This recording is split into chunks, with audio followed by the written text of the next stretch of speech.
Orvette de Fonclard. Bonjour. Bienvenue sur le plateau du LCM Matin.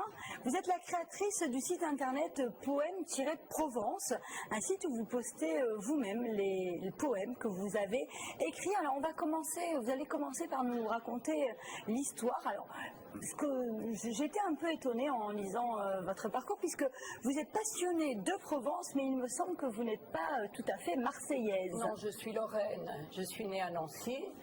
Et je suis venue il y a 32 ou 33 ans en Provence parce que mon mari était pilote d'essai. Et puis malheureusement il s'est tué dans un accident d'hélicoptère et j'ai pas pu retourner en Lorraine. C'était pas possible. Quand on a connu la Provence, on peut pas retrouver les brunes du Nord, c'est pas possible. Et j'adore la Provence. Mais qu'est-ce qui vous plaît tant? Tous les paysages, le climat, les gens, tout me plaît en Provence. Je pense que je devais être provençale dans une vie antérieure, c'est pas possible.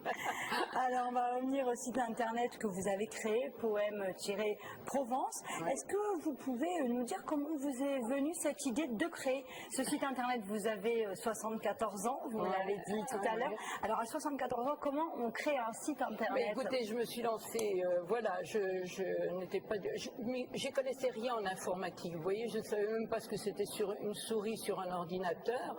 Et puis mes amis, ma famille me poussaient beaucoup en me disant écoute, tu es ringarde, il faut t'y mettre. Je m'y suis mise. Mais je me suis rendu compte qu'il fallait avoir un but. Et puis je me suis souvenu qu'autrefois, j'avais écrit des livres pour enfants, que j'adorais la poésie. Et je me suis dit, eh ben, je vais faire un site de poèmes. Et je me suis mise à écrire des poèmes. Et c'est devenu une passion. Et j'en écris un tous les jours. J'en suis à 1280. J'ai 235 000 visiteurs depuis 2 ans. Ah oui, donc ça marche très très bien. C'est de la poésie classique. Alors la poésie classique, c'est-à-dire qu'est-ce qu'il y a plusieurs types de poésie régulière, c'est-à-dire des alexandrins, des octosyllabes. C'est une poésie très travaillée, mais j'essaye de donner un aspect simplissime, quoi, que ça ne s'entende pas trop, mais c'est travaillé, c'est très travaillé. Ça vous prend beaucoup de temps? Ah oui, je travaille, je dirais 3-4 heures par jour à peu près. Et je sors à peu près un poème par jour, mais toujours sur la Provence. Un poème par jour? À peu près, oui. Parce que vous vous dites que le sujet de la Provence est inépuisable. J'ai des thèmes, oui, c'est inépuisable. Par exemple, il y a le début de l'été, le soleil lion pour l'été très fort, il y a l'automne, il y a le printemps, et les poèmes sont classés dans les thèmes. Et vous, un poème sur l'automne, vous l'écrivez en automne ou vous pouvez également l'écrire en été? Non, celui que j'ai écrit hier, par exemple, c'est en automne, vous voyez. Mais comment vous faites? Je sais pas, c'est une sorte de rythme. Par exemple, je sais que c'est assez bizarre parce que je sais que dans chaque thème, par exemple, j'en suis à 114 poèmes par thème. Alors si je vois que dans un thème, il y en a que 113, je travaille sur ce thème pour arriver à 114. Vous voyez, c'est vraiment très bizarre, c'est très logique dans un sens. Mais qu'est-ce qui et ça m'inspire, c'est ce rythme et cet ordre qui arrive à m'inspirer. Et tous les jours, je me dis, c'est pas possible, j'en trouverai plus, j'en suis à 1280, c'est pas possible, c'est fini. Et chaque fois, ça revient. Ça revient. Le sujet de la Provence est inépuisable. Ah, inépuisable. Alors, il y a un thème sur les gens qu'on rencontre, il y a la Haute-Provence aussi, donc il y a la montagne, il y a la mer, il y a la Méditerranée. La Provence, c'est tout. C'est absolument tout. On trouve tout. Vous vous inspirez de votre vie, par exemple, des gens que vous pouvez rencontrer au quotidien? Oui. Alors ça, oui. Puis de grandes questions, quelquefois sur la mort, sur le temps qui passe, parce que j'y suis très sensible vu mon âge avancé, n'est-ce pas?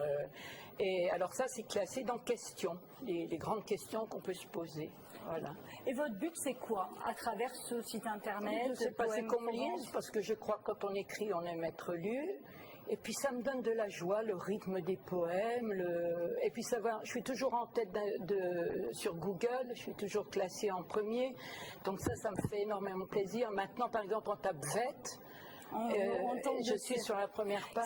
Est-ce que c'est une façon éventuellement d'extérioriser aussi vos pensées, de faire découvrir la Provence à d'autres, par exemple à des gens qui viennent d'autres régions? Je pense, oui, et puis c'est aussi, ça me donne un but, c'est un but dans ma vie, et je crois que tant qu'on a un but, on vieillit pas trop, hein. Et cette poésie, j'adore, je me régale en écrivant ces poèmes, et voilà, Et vous avez envie de donner aux Et gens, les par gens exemple aiment, puisque vous voyez, j'ai quand même de 300 à 400 personnes qui viennent tous les beaucoup, jours. bien sûr. Donc ça prouve, et ça m'a fait plaisir, de voir que les gens aimaient encore la poésie dite classique. J'imagine qu'il y a des gens qui vous contactent. Est-ce que c'est Ah oui. c'est des gens qui viennent Oui. spécifiquement du Sud ou pas du tout? Partout, Racontez-nous. de partout. Et puis alors, ce qui est bien aussi, enfin ce que j'aime bien, c'est que je travaille avec des peintres. Parce que chaque poème est illustré par une peinture. Des peintres? Alors, des peintres. Donc, je suis en correspondance, en lien avec des peintres. Il y en a même du Canada, il y en a de Belgique, il y en a de Suisse. Et j'illustre chaque poème par un tableau que je trouve dans Google. Je leur demande l'autorisation d'utiliser leur peinture. Ce qui fait que le site est quand même beaucoup plus, c'est plus agréable. Donc une peinture associée à chaque poème. D'ailleurs, si vous le voulez bien, vous allez nous faire plaisir, puis vous allez lire l'un de vos poèmes. Oui. Alors, il s'appelle Pause. Il flotte au fond de l'air un petit quelque chose qui titille Marseille. Un doux frisson léger, un soupçon de printemps. L'hiver marque une pause, oubliant pour un temps qu'on n'est qu'en février. La Méditerranée est frangée de vermeil, et l'eau qui dodeline étincelle et scintille. Sur le sable d'argent des flaques de soleil, bientôt évaporées, crépitent et pétillent. Le ciel est immobile, il n'y a pas de vent. Il fait tellement bon qu'on dirait le printemps. Les Marseillais, ravis, sont sortis en goguette pour jouir du soleil dont ils ont tant besoin. Ils flottent au fond de l'air un petit air de fête. Ils en oublieraient tous qu'avril est encore loin. Merci beaucoup, très beau poème. Hein. Ah ben merci beaucoup d'être venu sur le plateau du LCM Matin. Et puis voilà, on vous souhaite bonne continuation dans l'écriture de ces poèmes. Et puis pour vous, téléspectateurs, on le rappelle, votre site internet poème-provence.fr. Voilà.